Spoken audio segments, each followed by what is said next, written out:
Ce hadith divise les travailleurs en deux groupes. L'un qui finira avec le visage lumineux comme la pleine lune le jour de la résurrection, et l'autre qui finira avec Allah en colère contre lui. Je vais te citer maintenant les hadiths, et toi avec toi-même, seul avec toi, tu vas savoir dans quelle catégorie tu te trouves. Le prophète sallallahu alayhi wa sallam, il dit Man talaba dunya, c'est-à-dire celui qui travaille, qui recherche le matériel. Halala, d'une manière halal. Ici, on ne parle même pas de la manière illicite, haram. Donc, celui qui travaille de manière halal, mufakhira, mukathira, mura'iya, pour se vanter avec ostentation et uniquement pour amasser les biens de ce bas monde, la seule utilité de cela, il fait que de amasser. Laqiyallah wa huwa alayhi radban. Subhanallah.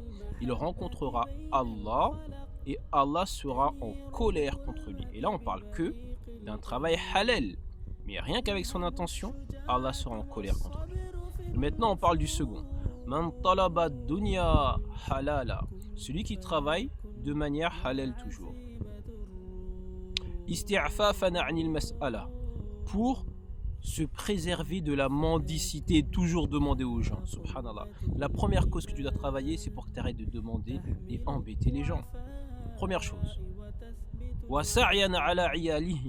Pour ensuite subvenir aux besoins des gens qui sont sur sa responsabilité. C'est très large. Et pour faire le bien autour de lui. Ici, mot à mot, c'est avec ses voisins. Mais en arabe, le mot voisin, c'est large. Il y a le voisin proche, il y a le voisin lointain. Donc comprenons pour faire le bien autour de lui. Lui, c'est ça son intention quand il va travailler. Laqiyallah yawm al-qiyamah wa wajhuhu kal-qamari laylatal badr. Subhanallah. Il rencontrera Allah le jour de la résurrection et son visage sera aussi rayonnant que la pleine lune.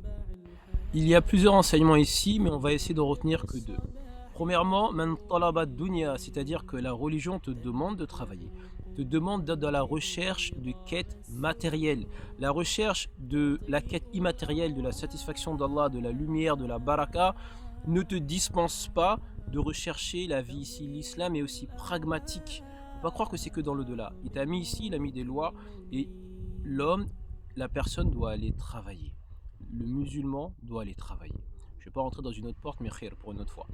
Et ce qu'on peut retenir ici, c'est pas le fait juste de travailler, mais en fait, la même chose. Tu prends deux personnes qui ont le même poste, qui vont dans la même société, qui sont collègues. Ils partent tous les deux le matin. Il y en a un, il a la mauvaise intention et Allah est en colère contre lui. Et l'autre, il a la bonne intention et son visage sera le jour de la résurrection comme la pleine lune.